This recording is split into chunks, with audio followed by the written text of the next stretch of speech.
They deserted in droves. The revolutionaries set up reception centers to receive them. از مردم کمک خواسته بودیم و لباس شخصی تهیه کرده بودیم، لباساشون رو عوض می‌کردیم. خب می‌دونید که توی دوران سربازی یکی از چیزایی که تکلیف سرباز است اینه که همیشه موی سرش باید زده شده باشه، نمره 2 باید سرش رو اصلاح بکنه. خب بعد این وقتی نمیدن یه عده‌ای با لباس شخصی اما سراشون نمره 2، اونا رو می‌خواستن بگیرن که ما گفتیم همه جوونا برن سراشون نمره 2 بزنن. A section of the military was determined to stop Khomeini by any means. بحث این بود که در اول که جلوش گرفته بشه و نیاد. حتی پیشنهاد این بود که یکی دو تا پیشنهادم که داشتیم این بود که اصلا هواپیمای یا هلیکوپتر که ایشون بیان استفاده کنن زده بشه رو هوا. In France, Khomeini's advisors agonized over the right moment to return. یه شب بعد از نماز مغرب عشا که امام آمدن تو اتاق که ما بودیم همه، گفتن که من به ذهنم رسیده دیگه بودن ما اینجا وجهی نداره، بریم به ایران. بعدم گفتم خب شما مجبور نیستید با من بیاید، این یه سفر خیلی میتونه خطرناکی باشه.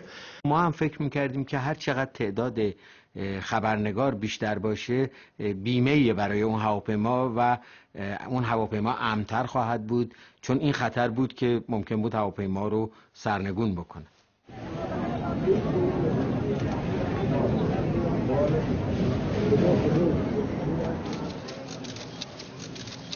I will not forget the hospitality of the French government and the French people and their sense of liberty. During the flight, a German TV reporter was allowed into Khomeini's private cabin. Sonne ging gerade auf, es war die Zeit des Morgengebets. Jedenfalls, ich habe ihn nie wieder so aufgeräumt gesehen wie an diesem frühen Morgen. Das ist das einzige Mal, dass ich ihn entspannt gesehen habe lächeln gesehen. Nach dem Gebet, das war ohne großen Vorwand, übergab Khomeini ein gelbes, also braunes Kuvert an Tabatabai. Sadek Tabatabai, a favorite relative of Khomeini, was being entrusted with the draft constitution that embodied Khomeini's vision for an Islamic Republic of Iran. It was a dangerous document. رو کردم به آقای شلاتور و آقای کافمن که متصدی دوربینش بود، گفتم که من یه امانتی رو به شما میدم در حالی که ضبط میشد این سر. Und sagte mir, wenn wir bei der Ankunft nämlich getötet werden oder verhaftet werden, dann verstecken Sie das gut. ایشون نگفتم که این پاکت حاوی چی هست. They needn't have worried. As he came down the steps, Khomeini brought 2,500 years of monarchy in Iran to an end. خیابونا مثل اقیانوس اطلس که در طوفان باشه موج، شرایطی بود که دیگه کاری نمیشد. The man given the honor of driving Khomeini had taken on more than he bargained for.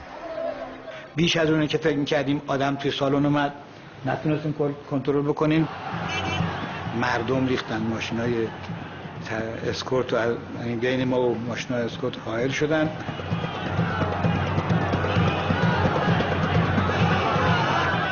و مرتب من حس می‌کردم که دارن روی این ماشین بالا پایین میپرن.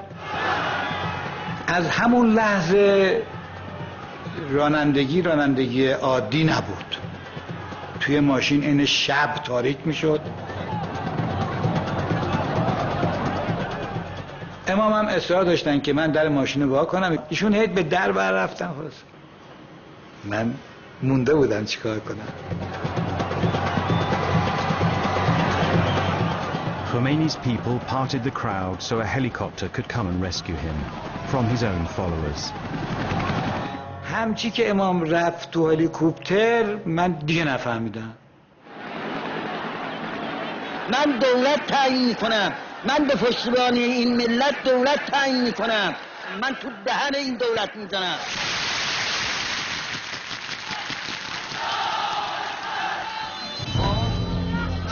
The revolutionaries now attacked police stations and military bases.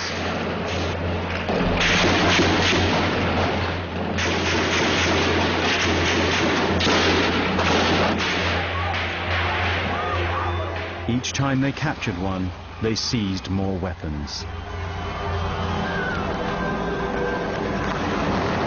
After 10 days, the beleaguered military chiefs met.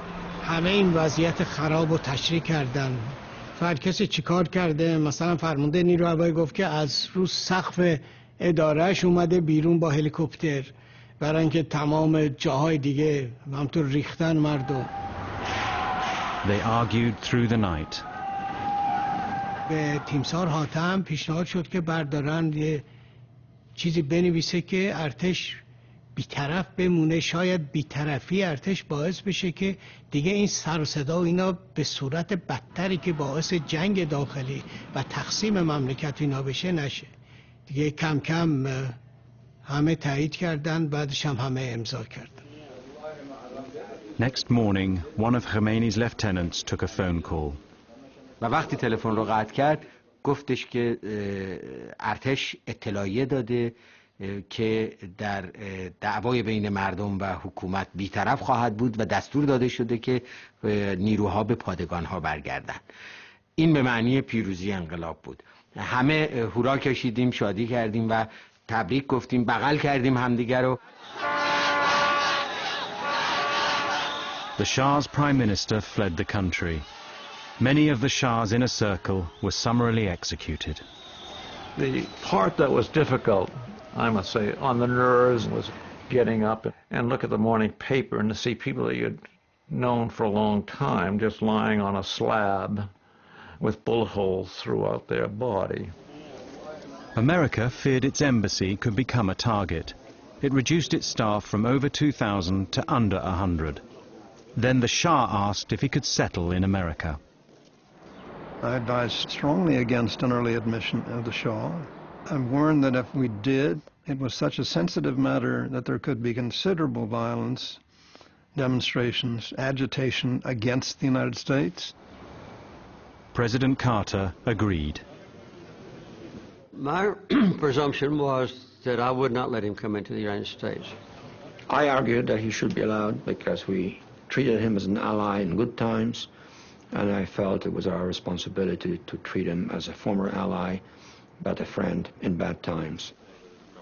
The president said, well, let me ask you one question.